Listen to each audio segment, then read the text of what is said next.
What's up, everybody? Big Herc fresh out. You tune into another edition of Prison Talk.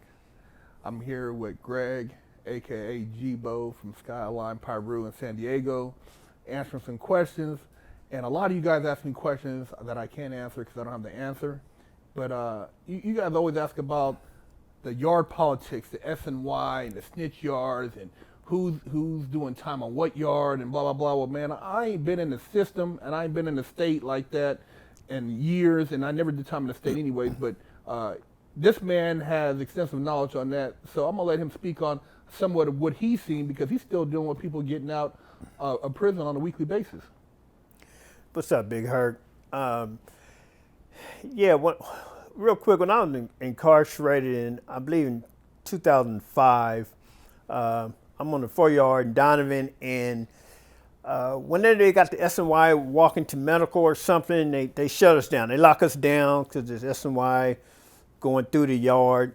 And it's crazy, man, because there's a lot of gangsters that are SNY and they won't hesitate to bang on us. Like, they be throwing it up, tossing up, talking a lot of shit. And they hot boys. And they, yeah. And we like, man, for example, I'm fighting my case. And I'm go back a little bit. I'm fighting my case. And I'm going to trial, so I got to be separated from some of these regular cats and they give me some clothes to put on the suit to go to trial. And, you see, because they're yellow banded in San Diego. So, a brother, I'm walking behind a brother like, what's up, man? I said, man, don't fucking talk to me, right? Yeah. And, because then he banged on me, this rolling 60s, cuz, so I banged on him, This is Skyline snitching ass, but whoa, right?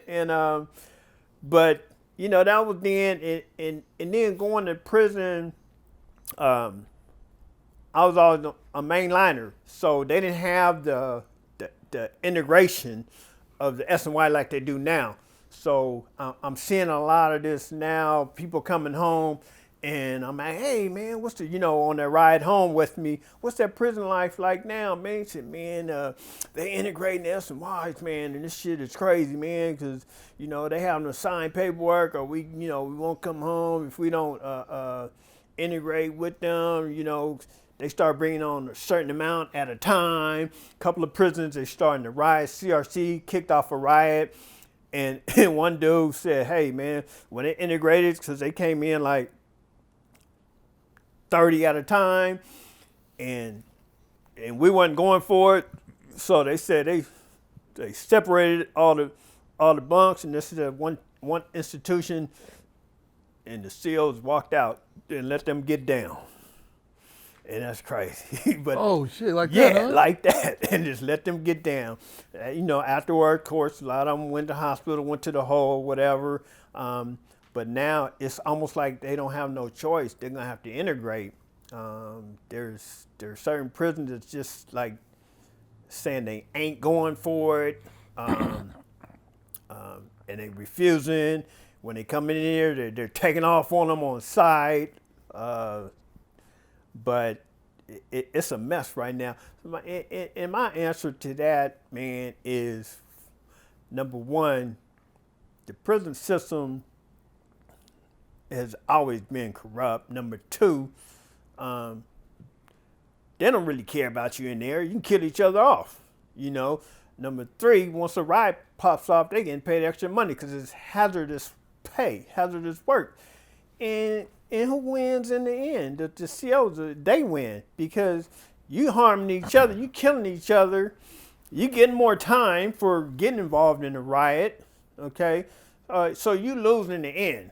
Whether you think you're winning or not, you ain't gonna have no choice but to integrate. Because right now, at this time in era, there's more SNYs than there are GPs.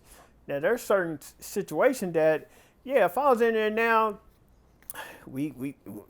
I just had to deal with it. I wouldn't like it. I wouldn't speak with them. I wouldn't talk to them. You know what I mean? Because that's just me and how I was raised and how I grew up. Because a lot of them are gangsters that just snitched on people, and some of them are child molesters. So regardless, I just do me and do my time as a regular GP does without having to talk to him. I wouldn't have no choice. And I'm trying to come home. But the biggest answer is just stop going to prison. If you don't want to deal with it, stop going. Yeah. I tell people the quality of life, as far as prison and then having to deal with that stuff is just, but outside of the snitches, the no loyalty, people you can't trust, and the racism, as in the guards, like, basically, making you, it's like a master slave type situation. Yeah. It's just all those variables, man, and it ain't worth it. People ask me about like self-defense, man. It's like if you got into it with somebody and that other person got hurt and it was self-defense, how's that looked upon in prison? I mean, do they say, hey, this guy had a knife, he tried to kill me, so I tried to defend myself, or? Yeah, you can't. That one's a hard one, man, because there's certain things that's called mutual combat when two people are just fighting. But when you go on, the game changes. When you go on at somebody with a knife, the whole game changes because now you have a contraband in your hand. So. To me, I don't know the full outcome, but I'm believing that you're still going to get time. You're going to kill somebody, you're going to get time for it. Because you can defend yourself to a certain extent. You know what I mean? So. Well, I remember you just said that you had dealt with somebody where they came in with 3 and they left with 13. Yeah, man. And that's because of the politics. The politics that he had to deal with, and he was a different race. He wasn't a black race, but he was a person that wanted that reputation, and he didn't care about the politics. He was one of them riders that wanted that rep, and I'm gonna do what I need to do. They knew to go to him because he gonna put in the work, and the next time, and that third time he went to put in the work, dude went into a coma. He got caught, sticking this dude because it was no hands prisoner rules that he was under, which means ain't no fighting, ain't nothing but stabbing. Straight sticking, yeah. So he did this, and afterwards he regretted it. When he went to the hole, when he was facing a life sentence behind it, and he had to take a deal for 16, he did 13. When he went in for 3.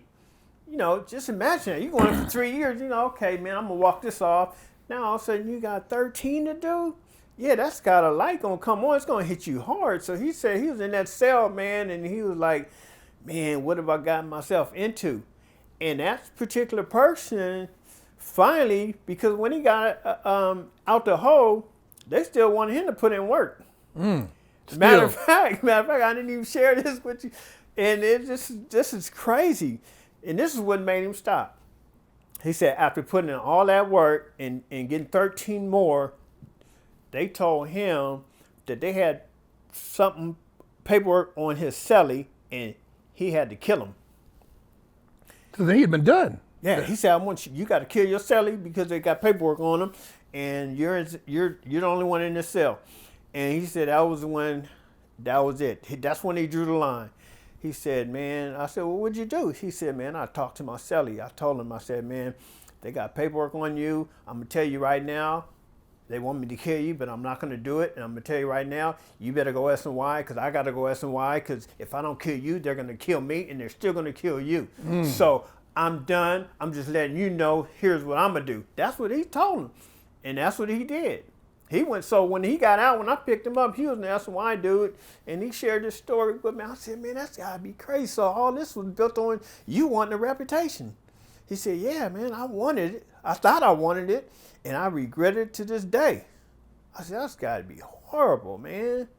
Because they was gonna kill you, because you can't refuse. And people think that's a life they want to live. Yeah, he thought that was the life that he was about it. So can you say what nationality the guy was? Yeah, he was a white guy, and he was a skinhead. And there you go. And and I talked to him. I videoed him. I asked him, of course, he wanted me. He said, no, I got no problem sharing my story with you, man, because maybe this could help the next person. Because I thought I was really about it. Yeah, basically throwing his life away. Yeah, he said that's what drew the line. He said, I'm never going to get out of here. I killed this guy. I'm never getting out of here. Yeah, I caught 10 more years or whatever. I got to do 13, but I have a date. I killed this guy. I don't have a date no more. I'm not spending the rest of my life in here. That's when the light came on for him. So it's crazy, man, because he wasn't built that way, but he was trying to be about it. But I tell people, man, that like when you really sit down and if you were to talk to some of these guys who are, in some of these shoe programs and are this and that, I mean, man, that's no life, man. yeah, You know what I mean? You can't even imagine the type of what not seeing daylight, being in the cage all the time, what that does to the human spirit. that part, Big Hurt, and man, the mentality, they're lost and their brain is shattered, man. When you do that kind of time in the shoe, I talked to a few of them that got out and they said, man, it's just you. For years and years they finally, because you got a lot of guys that are what you call it, reputable and validated. Validated. You got a lot of guys that are validated, which means until you step down off of that, you're not getting out of the hole.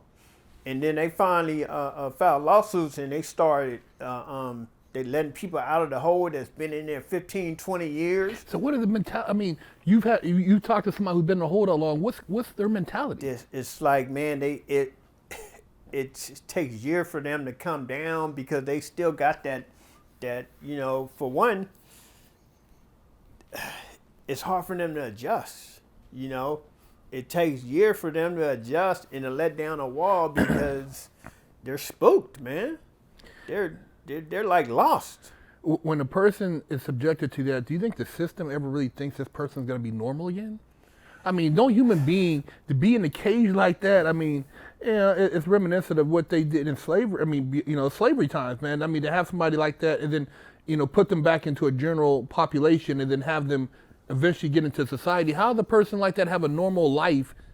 It's almost impossible, man. Because they know, to me, they know what they're doing to this person. The person it's almost like an experiment. Yeah, exactly. They know what they're, this isn't, this ain't nothing new because they see it. They see these people, they go in there and they feed these people that are stuck in there for 15, 20 years with not seeing nobody else, just you. It's like he says, just like talking through the little thing, whatever reflection, or if you can even talk to a slot or something. It's like letting an animal out of a cage, man.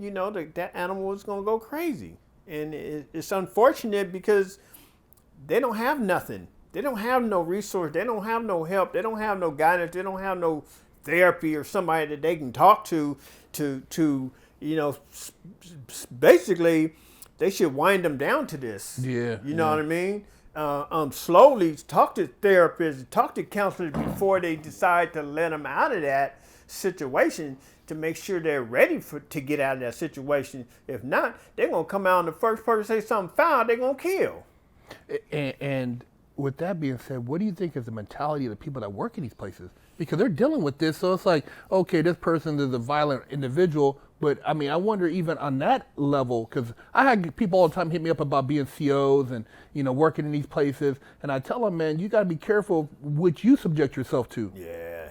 Because you can, eventually take on that attitude to where these person, is unhumanistic, and you're doing the same sadistic things as, these dudes have done. Yeah, anybody that's a basic normal person, it's going to have to affect one way or another.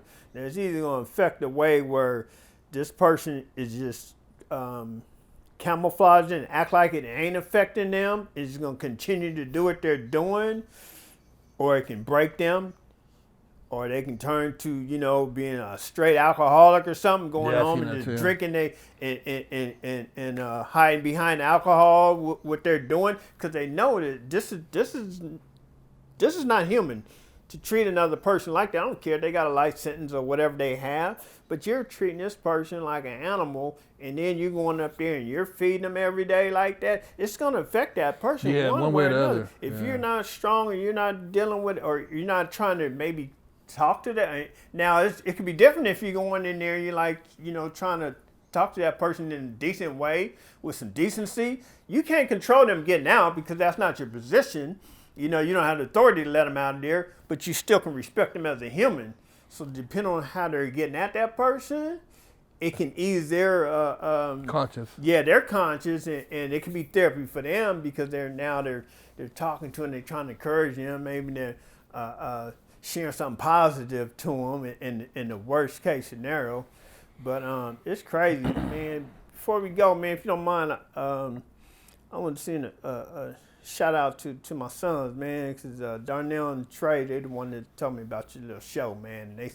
And instantly I snatched on and said, oh yeah, he's on some good stuff, man, because to me it's turning all this negative stuff into a positive thing, man, that can help many people and give people insight that don't know true stories. That TV stuff, man, you can watch that all day, but you ain't gonna get the real. No. And the thing of the TV, see, the movie plays out in this. These are actors. You see him in another role. Exactly. You know what I mean? The guy goes on, you're like, oh, he's not dead. But in real life, there's a body. Yeah. In real life, somebody had to suffer. And in real life, man, it wouldn't know, oh, you're going to go on to be cast in another role. Right. That's it, man. That's your life, man. It's serious, man. I tell people, that's why I'm like, putting this message out here and getting, individuals like yourself to come on the show to share your knowledge, man. It changes lives, man. It affects people at the highest level. This ain't no Hollywood stuff, man. This is raw. This is real. This is in its rawest form. So ain't no acting here, and we keep it 100, man. Right. So, hey, man, I really appreciate you sharing, man. Yes, sir. So it's my pleasure. So there you have it, you guys. Big Herc and Greg, a.k.a. Jibo from Skyline Piru in San Diego, giving you guys some real talk here on Prison Talk.